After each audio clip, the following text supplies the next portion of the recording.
The cameras caught it only for a moment, just a flicker in her eyes, a subtle tension in her jaw, but for those who knew how to look, it was enough.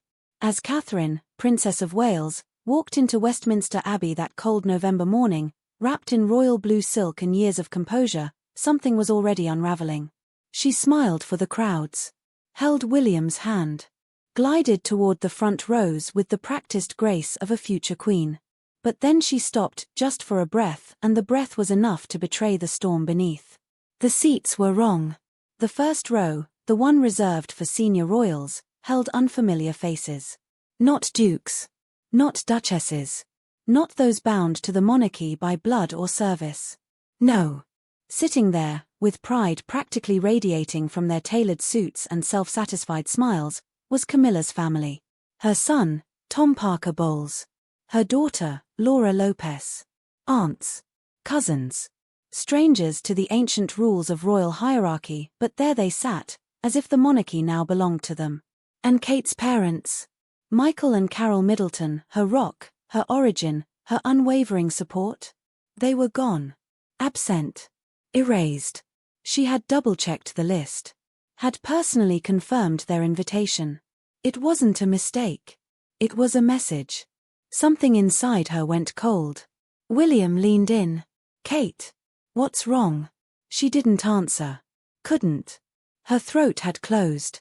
But her hand tightened around his fingers, visibly, deliberately, as if holding on for dear life. From across the abbey, Princess and watched. Unmoving. Unsmiling. Observing like a sentinel. At 73, and had seen power shift more times than she could count. But what she saw that day wasn't pomp or spectacle. It was a coup.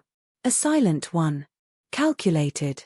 Camilla, crowned at last, had filled the space around her with her own blood, subtly but decisively pushing the airs aside. For Anne, it wasn't just a breach of etiquette. It was a threat.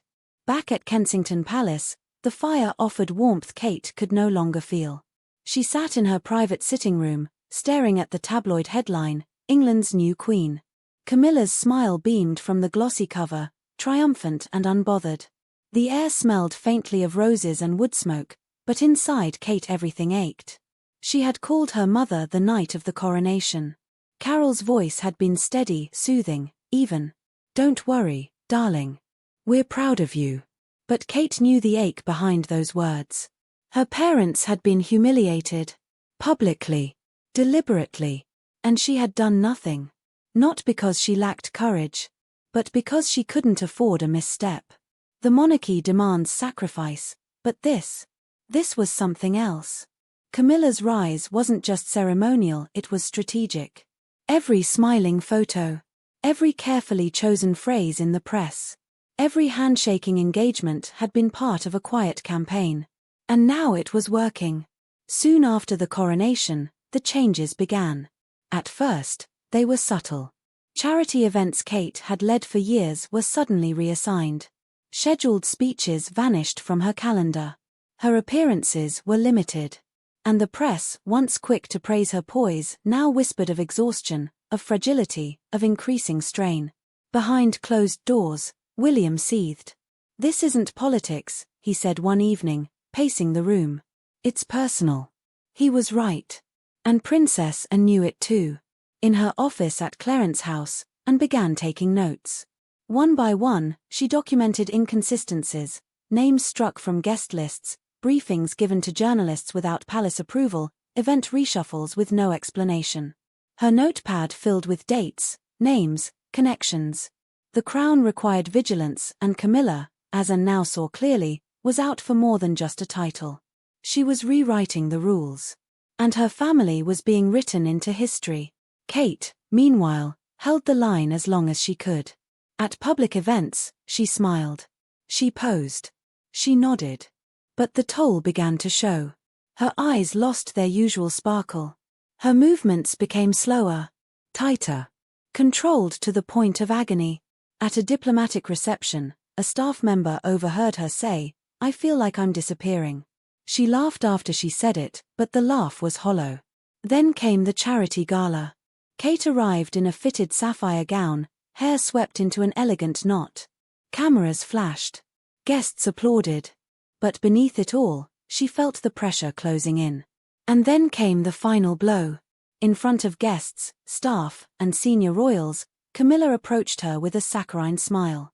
"Catherine," she said sweetly, "do you think you're ready for greater responsibility? The monarchy needs strength. Real strength." Everyone heard it.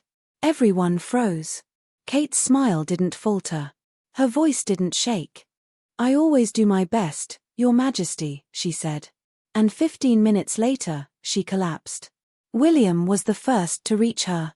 His voice cracked as he said her name, over and over again. The doctors called it stress-induced exhaustion. But William knew. It wasn't just the weight of duty. It was a war she hadn't been allowed to name. That night, William stood alone in the palace corridor, his hand trembling. Then he walked to his father's study. King Charles sat behind his desk, the fire flickering behind him. He looked older than usual, small, weary, hunched beneath invisible weight. "Father," William said, voice low but steady. "We need to talk. About Camilla." And for the first time in decades, the future king spoke without reserve. "She's undermining Kate. Excluding her family. Weaponizing the press. And if it doesn't stop, I'm done. Kate and I, our children, we won't stay in a monarchy ruled by fear." Charles didn't speak. Not immediately. But he heard. And he knew. The next day, and summoned him. She didn't ask. She ordered. "Come to Clarence House. Alone." Charles obeyed. There, she showed him the file. A thick dossier, compiled in silence. Pages of evidence, manipulated media briefings, emails revealing altered guest lists, testimonies from royal staff, and perhaps worst of all a transcript of Camilla's private instruction to elevate her grandson Freddie as a ceremonial page. A role reserved, historically, for heirs. "She's not just managing her role," Anne said. "She's building a dynasty. One that excludes your own son." Charles's hands trembled as he turned the pages. And when he looked up, his face was pale. "Do what you must," he said quietly. Within 48 hours, the monarchy shifted. Camilla's public events. Cancelled. Her advisory staff. Reassigned. A quiet restructuring at her office at Buckingham Palace signaled what insiders already knew: the Queen Consort had been sidelined. The reception where Freddie would be introduced. Postponed. A ribbon-cutting ceremony. Given to Kate. No press release. No fanfare. Just silence. And then, a knock on Camilla's private door. It was Anne. No entourage. No cameras. Just the Princess Royal in deep green, standing like a verdict. "Your role is suspended," she said. "Effective immediately." Camilla protested. "Charles would never. He already has." The door closed behind Anne. Final. Cold. At Kensington Palace, Kate sat with William by the window. "I still feel like I'm holding my breath," she whispered. He took her hand. "You can breathe now." But breathing didn't mean healing. The scars were there. Still, the silence was broken. And soon, Buckingham Palace released a carefully worded statement. King Charles III would be stepping back from duties due to ongoing health concerns. No mention of Camilla. No denial. No defense. Only retreat. The crown remained on his head. But the center of gravity had shifted. And in the vacuum, William and Anne stepped forward. Kate, still pale but steady, returned to public life, her smile softer, her pace slower, but her presence unmistakable. Camilla remained within the palace walls. No public events. No titles revoked. But power.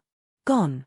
She gazed out the window at the winter garden, remembering what it felt like to be untouchable. Now, she was merely unseen. And in the monarchy, being unseen is where it ends.